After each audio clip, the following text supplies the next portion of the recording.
его, исполнить небо звезды, и силы небесные покрываются, когда явится знамение, слава Божия на небе.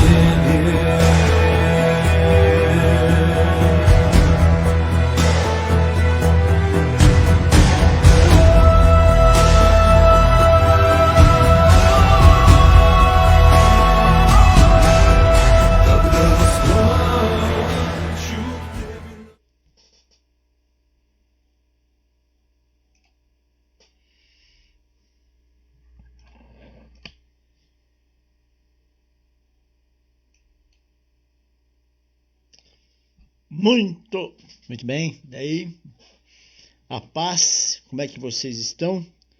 Vamos lá, vamos conectar aqui, né? Vão me dizendo aí como é que tá o som. Deixa eu dar uma conectadinha, conectar aqui no meu celular para acompanhar daqui.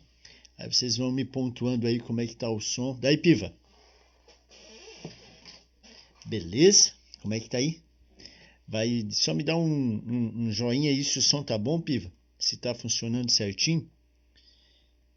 Aí se o som tá legal, aí a gente já dá início. Amém? Vamos lá?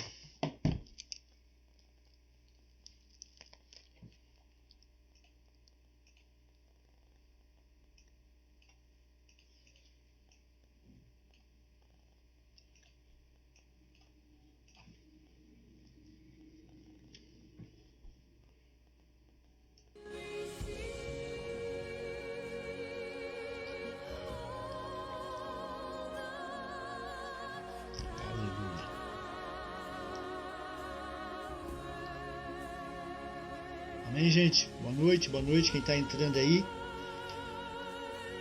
Só me dá um toquezinho se o som tá legal. Aí, Sandrinha, só me dá um toquezinho se o som tá bom e a gente já vai começar. Tá, deixa o pastor organizar aqui. Jogar pra lá.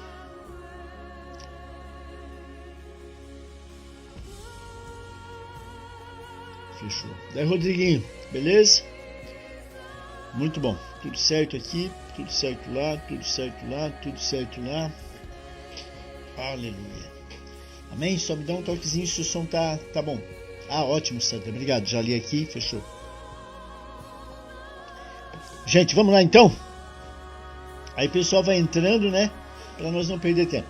Aí o pessoal já vai entrando aí e vai acompanhando. Pega aí a caneta, papel, Bíblia na mão, né? E vamos anotar, vamos estudar e vamos mergulhar aí, né? Nós estamos em Betânia, na vila de Betânia, lembrando, né? Lembrando que Jesus ainda não entrou, né? Ele está perto da vila, né? Jesus ainda não chegou a entrar na vila de Betânia, né? Onde o amigo dele está morto, 4 dias no túmulo. E aí nós paramos, né, nós paramos onde... deixa eu desligar aqui já o meu WhatsApp, ok? Senão vai ficar me chamando aqui. Deixa eu desligar também aqui o Facebook, que não preciso mais dele aqui. Será que não? Agora eu não sei, gente. Será que eu derrubei? Deixa eu ver lá de novo. De repente eu derrubei tudo. Deixa o pastor ver aqui rapidinho, peraí. Eita, nós. Então a gente está vendo, né? Lázaro morreu, Jesus foi chamado por Marta e Maria, né? Que o amigo dele havia falecido. Não está funcionando aí. Que o amigo dele havia morrido faz 4 dias, né? Ok, faz 4 dias que ele está morto. E aí Jesus então está ali na vila de Betânia, né? Chegando próximo da vila de Betânia. O que a gente viu também é que Jesus não se aproximou muito, né, da vila, em função, depois a gente até vai ver um pouco isso. Jesus não se aproximou muito não foi até a casa de Marta e Maria, foi mais assim por questão de segurança mesmo, né? Porque, para a gente recapitular, Jesus, ele acabou o capítulo 10, né? Ele acabou o capítulo 10 sendo perseguido pelos judeus, já com indício, né, de os caras querer pegar ele, né? E aí Jesus terminou o 10, ele foi para um lugar meio deserto, assim, depois do Jordão, ali com seus discípulos, até que chegou o ponto que Lázaro ficou doente, aí Marta e Maria mandaram chamar ele, né? Aí nessa que Marta e Maria mandou chamar ele, demorou aí um dia de viagem da pessoa que foi do mensageiro. Jesus ainda ficou 2 dias lá onde ele estava, depois demorou mais um dia, então fazia 4 dias, né, que Lázaro já estava morto. Lembrando que o capítulo 11 e capítulo 12 de João, a gente falou, e vou falar de novo para que as pessoas que estão entrando agora acompanhem, né, são chamados de capítulo de transição, né? Ou seja, no Evangelho de João, capítulo 11 e 12, está transicionando, o ministério público de Jesus está acabando, então praticamente é o final do ministério público de Jesus, e aí transiciona para o início da paixão de Cristo. Amém? Então agora sim, o 11 e 12 está transicionando, está acabando o ministério público de Jesus e começando a paixão de Cristo. Ali mais ou menos, ali a gente está muito próximo da Páscoa, né? Alguns dias, né? Eu li que 4 dias da Páscoa, mas a gente está muito próximo da Páscoa, né? Muito próximo da crucificação, onde Jesus foi chamado por Marta e Maria para ajudar o seu irmão que estava, ora, doente e depois morreu. Amém? Muito bem. E Jesus chegou na vila, né? Não entrou na vila, ficou nas imediações da vila, né? Ele não entrou na vila. Marta, quando soube, foi, né, ao encontro dele. A gente viu isso na terça-feira passada. E aí nós paramos, né? Nós paramos justamente onde, no versículo 28, né? Nós paramos ali no versículo 28. O pastor vai dar uma passada aqui, ó. Isso aqui a gente já viu. No versículo 28, onde chegou Maria, Maria chegou, né? Aí que chegou Maria. Jesus estava com Marta, né? Aí chegou Maria, né? O Jesus mandou chamar a Maria. Amém? Vamos lá então, continuamos então, gente, para nós não perder tempo aí. Vamos ver o que aconteceu. O versículo 28 diz assim: tendo dito isto, retirou-se, chamou Maria, sua irmã, ele disse em particular: o mestre chegou e te chama. Amém? Então, João 11, versículo 28. Né? Marta agora foi chamar, né? Marta foi chamar a Maria. O mestre chegou e te chama. Amém? Muito bem. Quando Marta saiu para chamar Maria, né? A gente falou isso, né? Maria estava na casa, Marta foi ao encontro de Jesus, Maria ficou na casa. Convém a gente se posicionar no ambiente lá, porque os estudos dizem que Marta, Maria e Lázaro eram pessoas de posse. Então, com a morte de Lázaro, muitas pessoas foram, né, até a casa deles para consolar, né, consolar as irmãs de Lázaro. Então, fala-se que eles tinham posse, eram pessoas bem. Então, e aí precisava, evidentemente, alguém ficar em casa, né? Alguém ficar em casa com as pessoas. Por quê? Né? Porque naquela época era tradição, né, sepultarem os mortos, mais ou menos, chorarem os mortos mais ou menos uns 7 dias. Então isso era tradição. Ficavam 7 dias de luto chorando os seus mortos. Amém? Então eles estavam no 4º dia, estavam chorando os seus mortos. Muito provavelmente as pessoas estavam na casa lá consolando elas. E aí por isso que Marta teve que ficar em casa, Maria ficou em casa, Marta foi fazer as vezes lá com Jesus. E agora voltou, né, para chamar Maria. Amém? Muito bem. Desse versículo 28, que a gente pode extrair, que pode de repente servir para nos ajudar a entender um pouco mais de Jesus e o ministério e o chamado e a pessoa de Jesus, que é o objetivo, né? quando Marta falou para Maria, o mestre chegou e te chama, né? Quando ela falou mestre, alguns estudiosos dizem que aqui também era também se referindo a que Jesus ele não fazia discriminação de mulheres, porque os judeus, né, eles discriminavam a mulher, né? Os judeus, eles discriminavam a pregação, a ministração, o ofício sacerdotal para mulheres. Então, eles achavam que era perda de tempo estar explicando coisa para mulher. Nós vimos isso muito claro lá em João 4, quando Jesus parou para falar com a mulher samaritana. O judeu não fazia nunca aquilo lá, porque eles consideravam perda de tempo tu parar e explicar para uma mulher. A gente até estudou um pouco disso, né, lá em João 4. Amém? Então, aqui, quando ela falou, o mestre te chama, né? Quando ela disse o mestre chama, é uma clara ideia, né? Que Jesus ele não desprezava o ensino para as mulheres, tá? Como fazia frequentemente o judeu. Então, isso aqui é claramente assim, que Jesus ele não desprezava ensinar para mulheres, né? Ou seja, é outro fator também que o diferencia, né? Diferenciava, né? Da sua maneira de ser e de se portar. É algo mais que ele ensinava, que ele ensinou, né? Para quem estava perto dele e aprendendo com ele, com seus discípulos. Amém?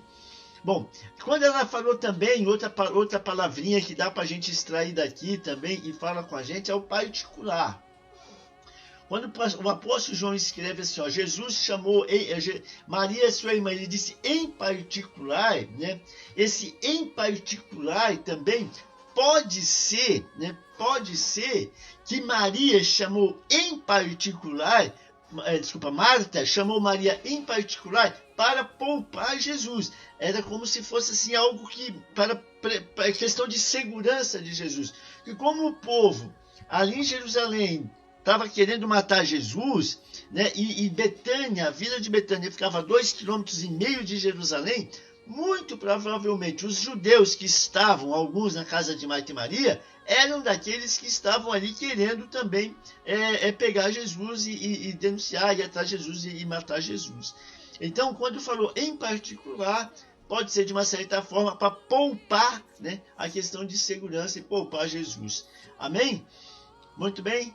Aí o pastor até colocou ali, eu botei aqui, ó, de acordo com o costume judaico, as pessoas ficavam de luto em casa até 7 dias. Aleluia. Continuamos então, queridos. Muito bem, vamos para o versículo 29. Então aqui, Jesus, 28, mandou chamar Maria. Vamos ao 29. Ela ouvindo isso, quem ela? A Maria, né? Ouvindo isso, deixa o pastor organizar aqui uma coisinha aqui.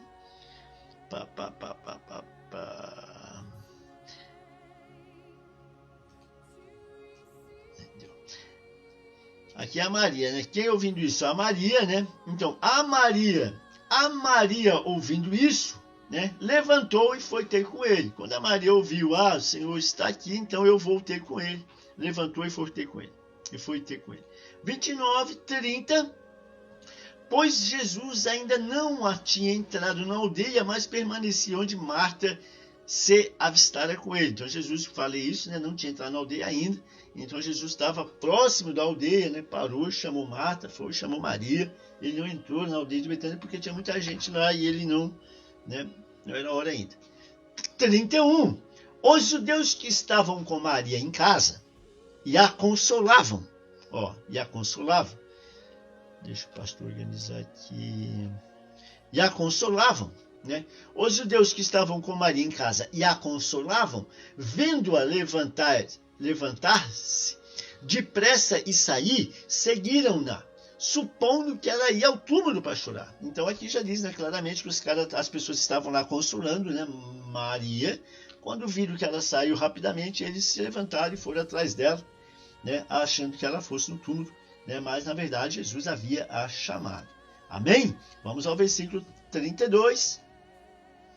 Quando Maria chegou ao lugar onde estava Jesus, ao vê-lo, lançou-se aos pés, dizendo: Senhor, se estiveras aqui, o meu irmão não teria morrido.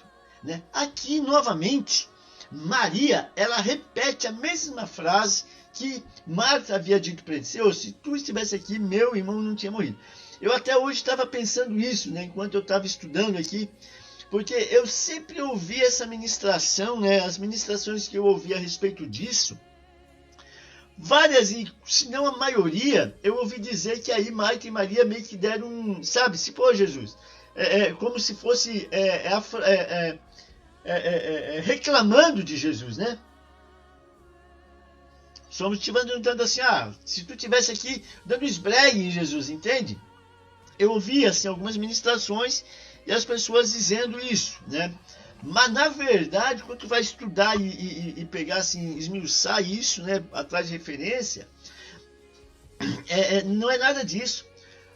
Quando elas falaram isso, se o Senhor estivesse aqui, meu irmão, elas, muito pelo contrário, elas não estavam brigando com Jesus, elas estavam aqui expressando uma fé, sabe, incondicional em Jesus, dizendo: Jesus, se tu estivesse aqui, eu não tinha morrido, porque elas tinham fé total que se ele estivesse ali, né, Jesus curava ele, entende?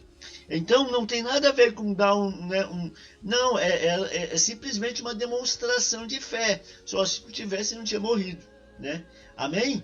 Então não foi assim nada diferente disso. As referências que eu li, que eu tenho, que eu estudei, todas elas pontuam isso, tá? Elas pontuam que isso é uma declaração de fé.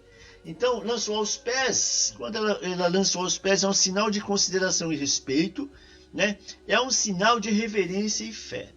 Ok? Então o que aconteceu foi isso. Muito provavelmente as duas usaram a mesma frase, porque de certo, né, quando do velório, quando do enterro, né, houve ali um comentário entre as duas, né? Se ele estivesse aqui, ele não tinha morrido, entendeu?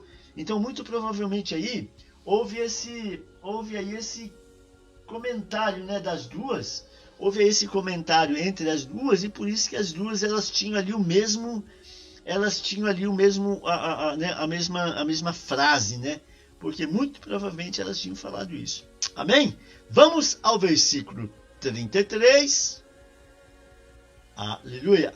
33. Diz assim: Jesus, vendo-a chorar, e bem assim os judeus que a acompanhavam, agitou-se no espírito e comoveu. Amém? Agitou-se no espírito e comoveu. Agora, esse versículo 33 aqui, é passível de a gente estudar ele e assim, o que acontece, né? Quando Jesus viu, né, vendo o ambiente, né, vendo as duas chorar, quando ele viu as pessoas que estavam também chorando, né, a palavra diz, ele agitou-se e comoveu-se, né? Ou seja, antes de falar sobre o agitar e o comover de Jesus, o que isso foi na verdade, né? O que significou esse agitou-se e comoveu-se, né? O que isso significou? Cabe uma informação aqui, uma informação assim, de como era assim, a questão do costume na época. A maioria na região, né? A maioria dos filósofos, né, grego ou romano, eles enfatizava a necessidade de se manter calmo, entende? Ou seja, de manter assim uma situação imperturbável, que eles falam, né? Imperturbável, diante de uma situação de dor, diante de uma situação de perda. Então, para os gregos e romanos, uma situação dessa eles tinham uma atitude diferente, eles tinham uma atitude mais, sabe, de introspecção, né? De introspecção. Então era comum para o grego e para o romano, numa atitude dessa, ter essa atitude de... Já para o judeu, né, é diferente. Quando se tratava de uma situação dessa, de dor, de morte, de velório, ele era expresso de uma... A expressão era feita de uma forma mais emotiva, né? Tanto é verdade, né, que a tradição judaica, quando morria alguém, por mais simples que a família fosse, né, era contratado sempre assim, de 2 para mais homens, pessoas que tocavam flautas, né, os flautistas, né, os tocadores de flautas, e também era contratado uma mulher, a mulher que pranteava, uma mulher, ela chamava a profissional do choro, para lamentar o morto. entende? Então sempre tinha, né, os tocadores de flauta e sempre tinha as mulheres, gente contratada para chorar o morto, entende? Vocês estão ligados que quando a filha de Jairo morreu, que Jesus foi chamado por Jairo para ressuscitar a menina estava doente ainda, que a menina estava doente, e quando Jesus chegou na casa, o que que tinha lá? Os pranteadores, tinha esse povo aí, o povo pago, né, alguém da família, os amigos, mas o povo pago, né, para chorar a morte da menina. Até que Jesus chegou, mandou sair todo mundo, ficou só quem? Pedro, João, Tiago e ele, a mãe e o pai. Aonde Jesus ressuscitou aquela menina de 12 anos estava morta. Então, ou seja, era tradição naquela época contratar pessoas para chorar o morto. Amém? Contrário do grego e do romano, que tinha uma atitude mais comedida, né? Mais, sabe, mais introspectiva, mais calma. Amém? Então, a tradição judaica era essa. Por que o pastor falou isso? Só para a gente entender como é que funcionava o velório, como é que estava o ambiente naquele momento. Né? A gritaria, o choro, os lamentos, tudo aquilo lá. E Jesus entrou naquele meio vendo aquilo. Aí que está o detalhe. Quando Jesus viu, né, aquilo lá, né, aquele, né, o plantear, o lamentar, aí entra a questão de Jesus agitou e comoveu. Entende? Aí que entra a questão de Jesus agitou e comoveu. Vamos ao versículo 34. Eu acho que vai mais 33. Jesus, agitou-se no espírito e comoveu. O que significa isso? Né? A frase não significa somente que Jesus foi tocado. Deixa o pastor liberar a apresentação. A frase não significa somente que Jesus foi tocado ou movido diante da morte. Não. O termo, aqui é legal, olha só. O termo agitou-se, que está ali mencionado, né? Ele significa no grego, sempre sugere raiva, ira, indignação emocional, um bufar. Então esse agitou-se é muito mais que um agitou. Ele ficou com raiva, ele ficou irado, ele ficou indignado, sabe, emocionalmente. Então essa foi a reação. Esse agitou-se, ele ficou com raiva, irado, indignado. Aí o pastor puxou ali, você pode ver ali,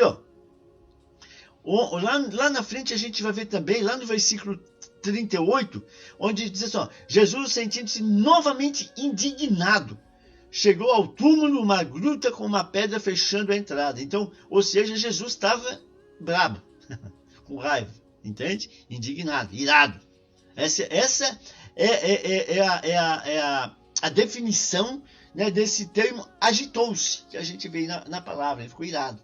Amém? É muito provável que Jesus ficou irado em ver o lamento emocional do povo diante da morte. Ou seja, o que eu quis dizer, o que aqui a gente quer dizer, é muito provável que essa indignação de Jesus, né, para ver, porque o povo lamentando diante da morte, é muito provável que ele ficou indignado, porque assim, o entendimento que o povo tinha em relação à morte, entende? Alguns estudiosos dizem que essa indignação dele foi estava associada, né, ao entendimento que o povo tinha, ou seja, a falta de esperança, ou a falta de esperança numa vida depois, né? A falta de esperança numa ressurreição, porque eles sabiam que havia, que no final dos tempos eles seriam ressuscitados em Cristo, porque eles sabiam disso, porque a Marta, se nós lembrar ali em cima, a Marta falou para ele, eu sei, Senhor, que nos últimos dias todos ressuscitarão. Então, eles tinham esse entendimento, mas embora eles tivessem esse entendimento que eles seriam ressuscitados com Cristo, que a morte seria nada mais uma passagem, né, dessa vida carnal, para depois haver uma ressuscitação, ressuscitarem com ele, entende? Então Jesus, ele ficou, alguns estudiosos falam que essa ira foi motivada por isso, ou seja, por que eles estão tão sofridos diante da morte? Se a melhor coisa para um crente é morrer, porque o cara que morre vai estar com o Senhor, né? Vai ressuscitar. Então, alguma linha de estudo fala que essa indignação de Jesus referente a isso. Amém?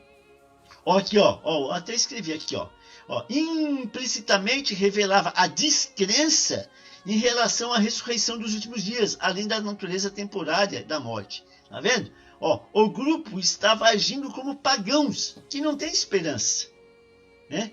Então, ou seja, conhece Cristo, conhece a verdade, conhece a palavra, mas qualquer dor de cabeça que dá, já se apavora, né?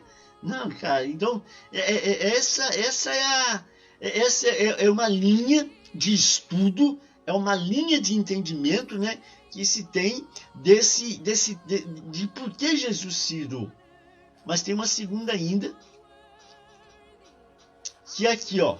Na dor, o povo estava agindo com desespero, indicando dessa maneira a taça ligação contra a ressurreição da Escritura, ou também a indignação de Jesus por ter sido função da dor e tristeza diante da morte que o pecado trouxe para a condição humana. Então essa aqui é uma outra situação que Jesus pode ser também tenha se indignado, ou seja, ele se irou com o que o pecado faz, né?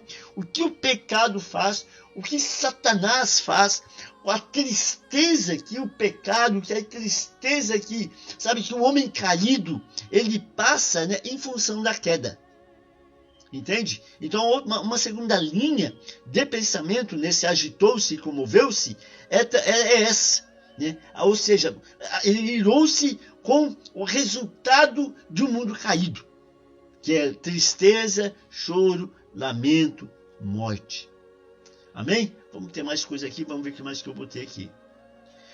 Comoveu-se profundamente, geralmente denota ira, eu falei. Jesus foi tomado de profunda tristeza e ira, causada pela morte. Jesus foi tomado de profunda tristeza e ira, causada pela morte. Por causa do sofrimento causado pela morte, causado por Satanás, causado pelo pecado. Então essa aqui, pode ser uma segunda situação da ira de Jesus, né? Ficar cheio de ira contra o mal.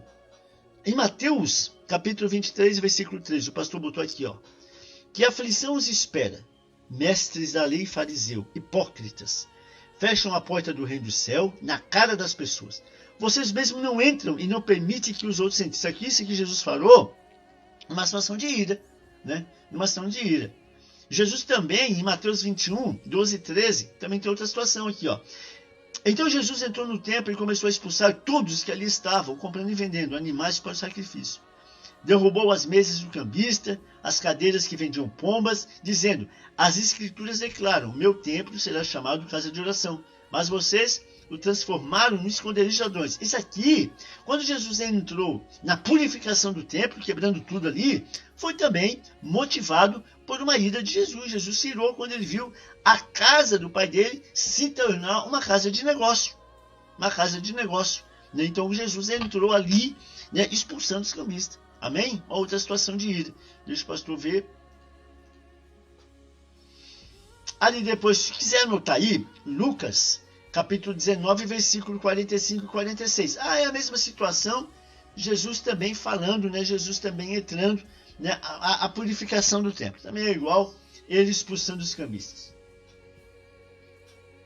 O que eu vi, eu achei interessante para nós botar aqui, para nós termos aí como... aqui, são indícios de um coração transformado. Então, o que é indício? O que Jesus, nessa atitude dele, né, ele nos ensina, né? O que a gente pode captar, né, dessa atitude de Jesus? Isso são indícios de um coração transformado para nós. Qual é o indício de coração transformado? Né? É aqui, ele tem compaixão pelos sofredores. Então, essa tristeza de Jesus, né? Essa tristeza de Jesus, essa ira, né? Essa ira, ou seja, ele tem compaixão pelos sofredores. Ele olhou as pessoas sofrendo, então ele sentiu o quê? Ele foi movido por compaixão, né? Dos sofredores. Depois, repulsa pelo pecado. Aqueles que são transformados, eles têm repulsa pelo pecado. A transformação nos faz cada vez mais a gente buscar santidade.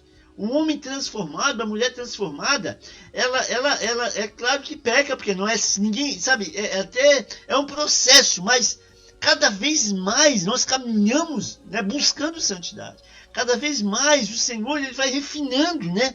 Vai refinando o nosso caráter. Cada vez mais o pecado que a gente sabe, vai ficando mais pesado, a ponto de a gente parar de pecar. Entende? Ou seja, isso é um indício de um coração transformado. Aquele que tem prazer no pecado, aquele que não sente, né, ele não está transformado.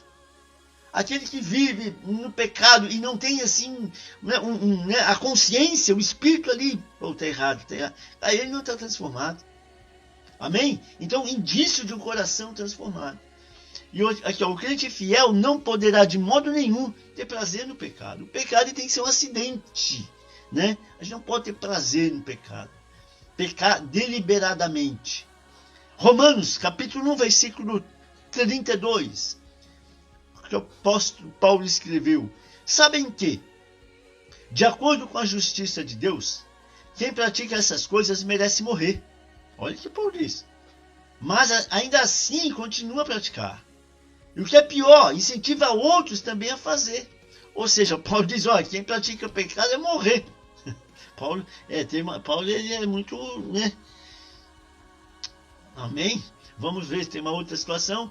Tessalonicenses, capítulo 2, versículo 12. O apóstolo Paulo diz, ó, então serão condenados por ter prazer no mal, em vez de crer na verdade. Hebreus, capítulo 1, versículo 9. Olha o que o autor de Hebreus fala. Amas a justiça e odeias o mal. Por isso Deus, o teu Deus, te ungiu.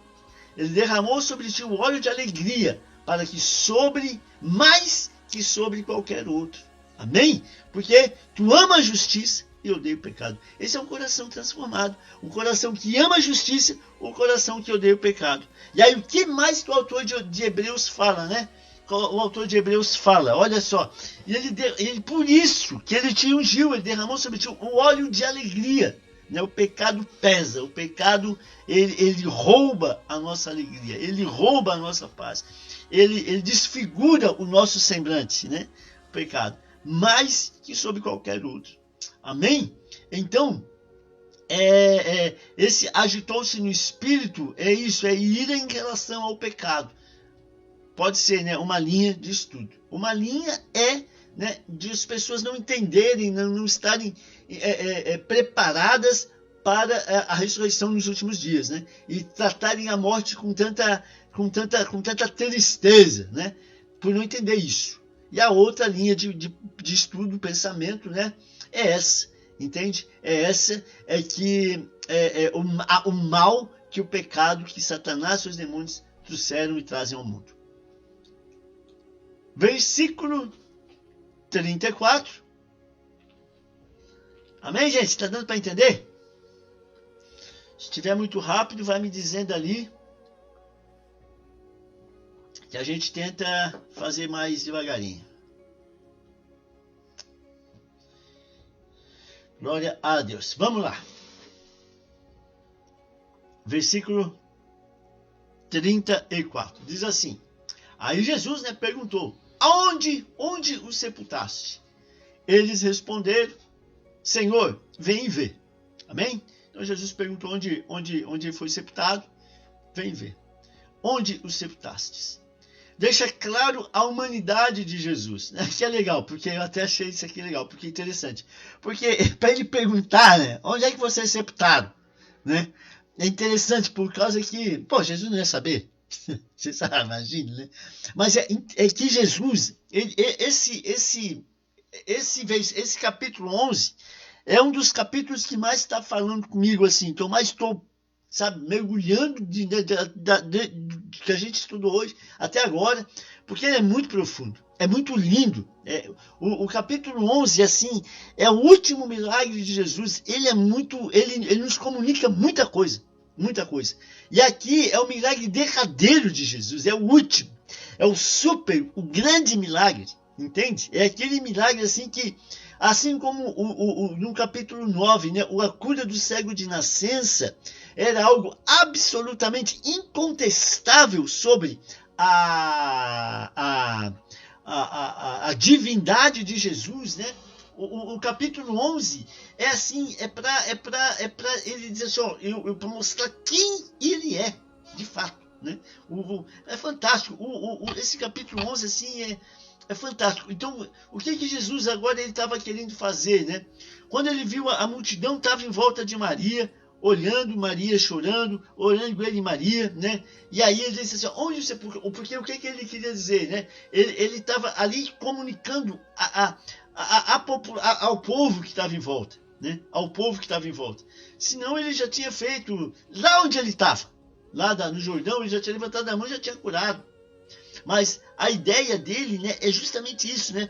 É pegar esses últimos que estariam ali perto dele antes da morte, né? E ali ele ainda angariar, né? Ele captar, né? mais crentes, né? para a salvação, entende?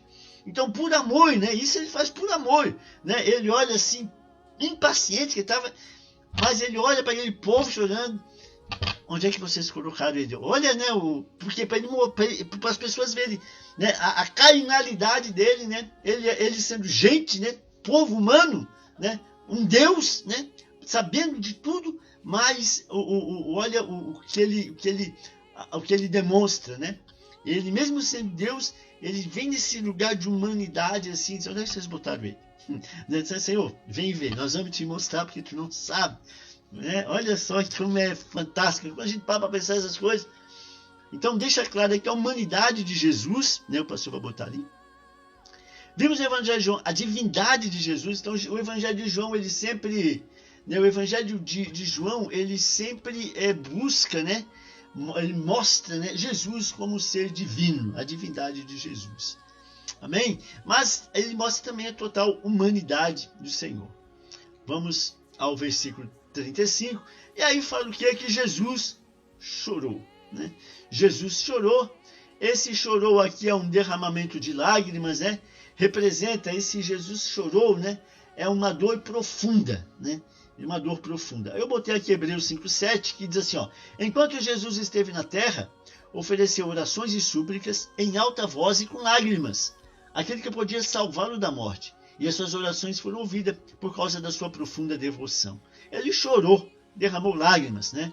Aí, ó, esse chorar no grego, né? Esse chorar no grego possui uma conotação de silenciosamente esvaiu-se em lágrimas, né? Então, no grego, esse chorou, Jesus chorou, ele silenciosamente, né? Ele deve ter baixado a cabeça, silenciosamente esvaiu-se em lágrimas, né? Ele contrastou com lamento em alta voz do grupo. Então, o grupo estava chorando lá e esse chorar dele, ou seja, essa humanidade de Jesus, né?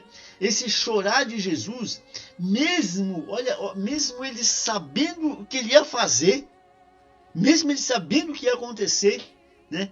Ele mesmo assim, né? Ele foi tocado pela tristeza das irmãs, ele foi tocado pela situação e ele chorou. Então suas lágrimas não foram geradas pelo luto em si, pois ele sabia o que estava para acontecer, mas assim pelo estado de decadência que vivia o povo, mas pela dor em face ao mundo caído, emaranhado pela tristeza e a morte causada pelo pecado. Amém? Então Jesus, isso mostra a humanidade dele, né? De ele chorar com os que choram, né? E a tristeza, né? De ele ver essa situação do mundo caído, né? Esse emaranhado que vivem a tristeza, né? Pela tristeza e morte causada pelo pecado. Então o choro dele, né? O choro dele foi de complacência, eu acho que fala com as irmãs, complacência com as irmãs, né? Complacência com a família, né? Um choro de humanidade, mas um choro, né? Um choro que retrata a indignação dele pela obra do pecado. Amém? Pelo estado de decadência que vivia o povo. Então esse é o resultado do choro de Jesus. Amém? Vamos ao versículo 36. As pessoas que estavam por perto disseram: veja como ele o amava. Versículo 37. Outros, porém, disseram: este homem curou um cego, não poderia ter impedido que Lázaro morresse, amém? Então vocês veem, né, que mesmo assim, né, ali a multidão que estava em volta, eles comentavam entre eles, pô, ele poderia ter salvado o amigo dele, ele se amava o cara, ele poderia, porque ele curou o cego, né, ele poderia ter impedido que Lázaro morresse, né. Então esses judeus, eu botei ali, ó, usaram os poderes milagrosos de Jesus como base para uma repreensão. Meio que entre eles, né, eles repreenderam Jesus. Se ele quisesse curar, ele tinha curado, né? Uma vez que ele poderia ter evitado a morte de Lázaro. Mas para Jesus, tudo que estava acontecendo estava para que se pudesse manifestar a glória de Deus. Aleluia. Amém? Glória a Deus. Vamos lá, versículo 38. Agora sim, ó, é o milagre em si, né? O milagre em si. Ali o pastor botou a foto ali, ó, de um túmulo, né, naquele tempo, né? Eu já mostrei até um vídeo, né? Era assim, era pedra e era escavado numa rocha, né? E ali eles botavam o corpo do morto. Versículo 38. Jesus sentiu-se novamente indignado, chegou ao túmulo, uma gruta com uma pedra fechando a entrada. O que Jesus estava prestes, né, aqui o que Jesus aqui estava prestes, né, a fazer agora iria abalar, né, e pontuar um novo tempo. Isso aqui, o que Jesus agora, né, na frente do túmulo, o que estava para acontecer, né, é algo assim absolutamente é um ponto de ruptura, né? Iria celebrar um novo tempo, né? Celebrar um novo tempo. Esse momento, né, de ele parar na frente do túmulo, ali ele ia abrir as portas, né? Seria ser um dia de estreia, né? Um cartão de visita para uma nova ordem de vida. Cara, isso é fantástico. Isso se a gente parar para pensar a profundidade desse momento, né? Parar para entender. Por quê?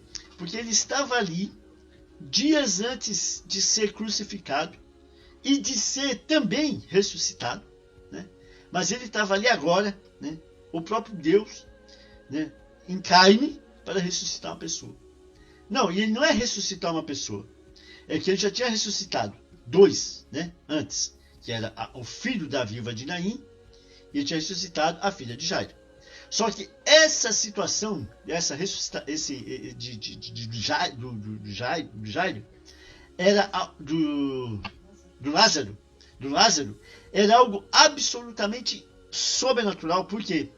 Porque o filho da viúva de Naim estava morto. Ele estava assim, no dia, ele estava indo para ser enterrado. Então, ele tinha acabado de morrer um dia antes, talvez, mas ele estava ali num cortejo fúnebre. Então, ele foi ali. A menina de Jairo tinha recém também morrido. Ele foi lá. Agora esse não. Esse intencionalmente fazia 4 dias. Ou seja, era absolutamente impossível, né, para eles, para nós, a sua ressuscitação.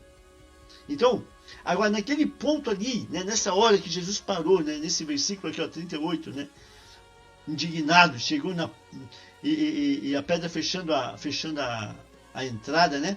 Quando Jesus parou nesse ponto aqui, foi a ruptura, né? Foi algo fantástico. Por quê? Porque aqui iniciou um novo estilo de vida, um novo processo, né? Uma nova ordem de vida, né? A dele próprio. Então ele ressuscitou Lázaro. Depois, ele foi ressuscitado. E principalmente, a ressurreição de todos nós nos últimos dias. Então, essa ressuscitação, ele ressuscita Lázaro, né, é uma prefiguração de que todos os mortos em Cristo serão ressuscitados. Entende? A profundidade desse momento. Aqui Deus está dizendo, ó, é o último milagre, é o fatídico milagre, é o milagre que levou os judeus a irem atrás para matar Jesus. Esse é o milagre. Mas esse é o milagre que celebra uma nova ordem de vida. Que todos aqueles que nele morrerem serão, assim como Lázaro, ressuscitados. Cara, isso é fantástico. Então, Então, eu botei ali, ó, encomendando a ressurreição, né, o último ponto, de todos os seus seguidores de Cristo. Ou seja, é um ponto, esse versículo, esse momento aqui é para a história nossa, né, para a história nossa cristão e filho de Deus, é o ponto. 39, o que é que ele falou? Rolem a pedra para o lado. Ordenou: Senhor, ele está morto há quase 4 dias, disse Marta, a irmã do falecido. O mau cheiro será terrível. Fazia 4 dias que ele estava morto. Ele já estava em estado de decomposição. 4 dias já estava em estado de decomposição. Embora o judeu ele colocasse nos seus mortos, eles meio que embalsamavam os mortos com especiarias aromáticas. Não era como no Egito, eles não mumificavam os mortos, né? Com ataduras, não, eles cobriam os seus mortos, enrolavam os seus mortos em lençóis, né? Às vezes em faixas de pano, só que com umas especiarias aromáticas. Mas mesmo com as especiarias aromáticas que era colocado, o morto fedia. Né? O morto fedia. Então elas não eram o suficiente para o mau cheiro. Né? Não era o suficiente para o mau cheiro. E aí eles pegavam e enrolavam o morto nesse senso. Por isso que facilitou, né? Quando ele disse Lázaro, na sequência, veio para fora, por isso que facilitou a locomoção de Lázaro, porque os lençóis eles não eram apertados, né? Simplesmente ele se desvencilhou dos lençóis, e aí ele estava com alguma atadura ainda, né? E aí ele pediu, ó, desatem a atadura dele, entende? Facilitou. Então os mortos eles não eram apertados, como mumificados, né? Como no Egito. Amém? Aí 39, o mau cheiro, quando a Marta disse, olha, o mau cheiro é terrível. 40, Jesus respondeu, eu não disse, né? Olha que ele falou para ela, eu não lhe disse que se você cresce, veria a glória de Deus. Ele falou para Marta, porque ele falou isso para Marta, né? Se você cresce, veria a glória de Deus. Aqui, versículo 41, abre aí se tu puder, tua Bíblia é fantástica. Quando eu parei nesse versículo para estudar ele, eu achei ele fantástico. Olha aqui. Então rolaram a pedra. O que Jesus fez? Né? O que ele fez? Ele olhou para o céu. Ele olhou para o céu. Ou seja, Jesus, ele não fez aqui uma oração de petição. Ele disse, o Senhor... Não, ele não pediu. O que ele fez? Ele agradeceu. Ele deu graças ao Pai. Isso que a oração que ele fez não foi pedindo, foi agradecendo. Assim, ó, Pai, eu te agradeço porque me ouviste. Ou seja, olha a fé, a convicção desse Jesus, é Deus, né? Um homem, né?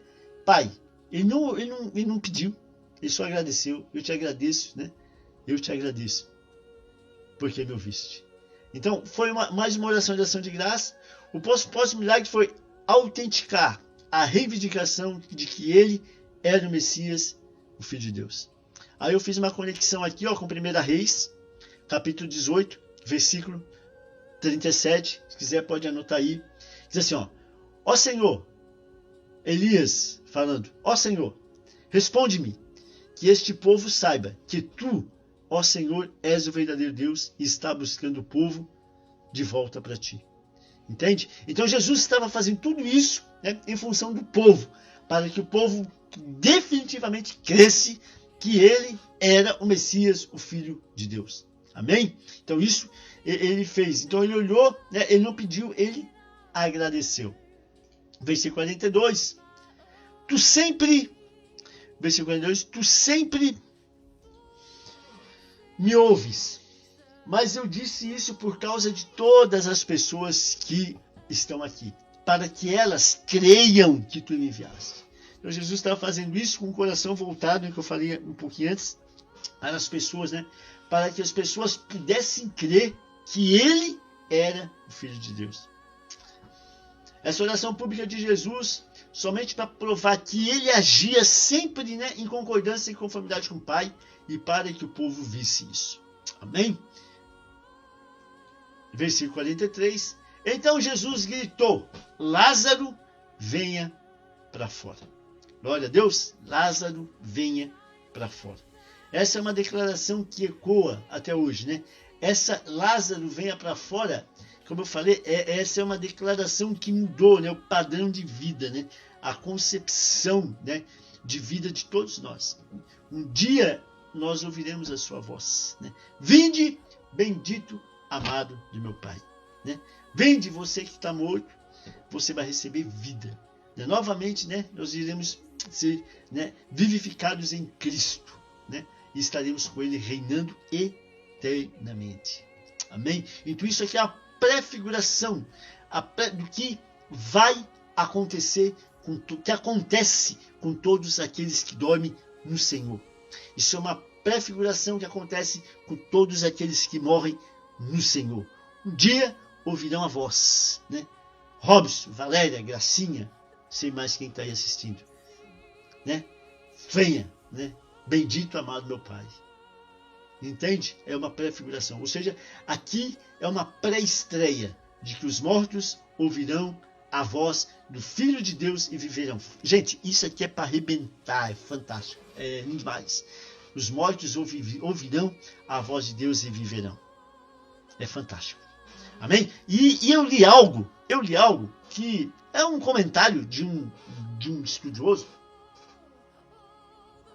Eu li algo, é um comentário de um estudioso aí, mas ele disse assim que se Jesus não tivesse falado, Lázaro, sai para fora, quando ele tivesse liberado a palavra, todos que estavam mortos ao redor dele se levantariam também e saíram da tumba. Mas como ele foi pontual, mas é um comentário, e é uma pessoa só que comentou, então, quando assim é uma pessoa só que comenta, eu não trago para nós, entende?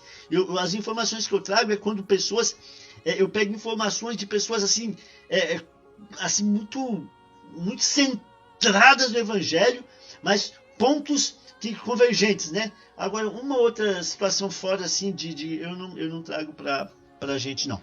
Amém?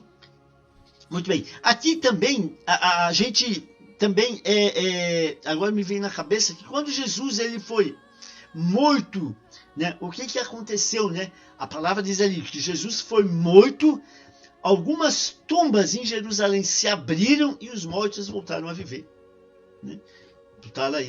Isso aí está na nossa palavra ali, na morte de Jesus, né? O céu ficou, o sol parou de brilhar, né? O véu foi rasgado, algumas tumbas se abriram e os mortos receberam vida, prefigurando aquilo que irá acontecer no fim dos tempos, né? Com a gente, com aqueles que dormem no Senhor. Amém? João 5,25 diz assim: em verdade vos digo que vem a hora, e a hora é agora, em que os mortos ouvirão a voz do Filho de Deus, e os que a ouvirem viverão. Aleluia. João 5,28. Não vos maravilheis disto, porque vem a hora em que todos os que estão nos sepulcros ouvirão a sua voz. João, capítulo 5, versículo 29, diz assim: e os que fizeram o bem sairão para a ressurreição da vida, e os que fizeram o mal para a ressurreição da condenação. Aleluia. Amém? Então, quando Jesus também gritou, Lázaro, vem para fora, né? Pode também ser considerado uma ilustração aí para nós, né? Para aqueles que estão mortos nos seus delitos e seus pecados, para ser chamados à vida. Ou seja, nós, né? Nós estávamos lá perdidos no mundo. Um dia a gente ouviu uma voz, né? E a gente foi, recebeu vida. Fomos vivificados em Cristo, né? O físico representando o que ocorre no espiritual. A vida espiritual para aqueles que estão mortos. Aleluia. Amém? Efésios, o pastor botou aí, ó, capítulo 2, versículo 5. Diz assim, ó: estando nós ainda mortos em nossas ofensas, nos vivificou juntamente com Cristo. Pela graça sois salvos. Tá vendo? Então isso aí é a vida que nós recebemos, né? Quando mortos. Amém? Com Cristo.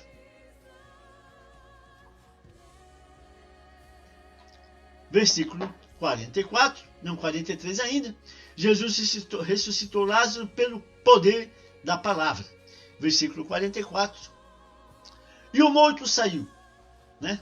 Abriram lá, versículo 44. E o morto saiu, com as mãos e os pés presos com faixa, e o rosto envolto num pano. Jesus disse: desamarrem as faixas e deixam ir embora. João não registra a reação de Lázaro, nem o que sucedeu após a ressurreição. Ao invés disso, ele se volta imediatamente para o movimento conspiratório sobre Jesus. Amém? Então, aqui, João, na sequência, o 45, aí, ou seja, o que eu quis dizer aqui? Que João, na sequência, João não se ateve a Lázaro, né? João já mudou o foco, porque aconteceu no cenário ali, né? Ou seja, depois que isso aconteceu, João mudou o foco para a conspiração que aconteceu para prender e matar Jesus. Ok? Então João fica muito claro, né? Ele saiu, aí João parou de falar de Lázaro e já entrou na conspiração que foi começada, né? Foi mais acirrada para prender e matar Jesus. Lembrando que eu lembrei aqui, a morte no quarto dia, né? Para os judeus, eles entendiam que existia lá uma tradição que a alma ficava do lado do morto até 4 dias. A alma ficava do lado do morto até 4 dias.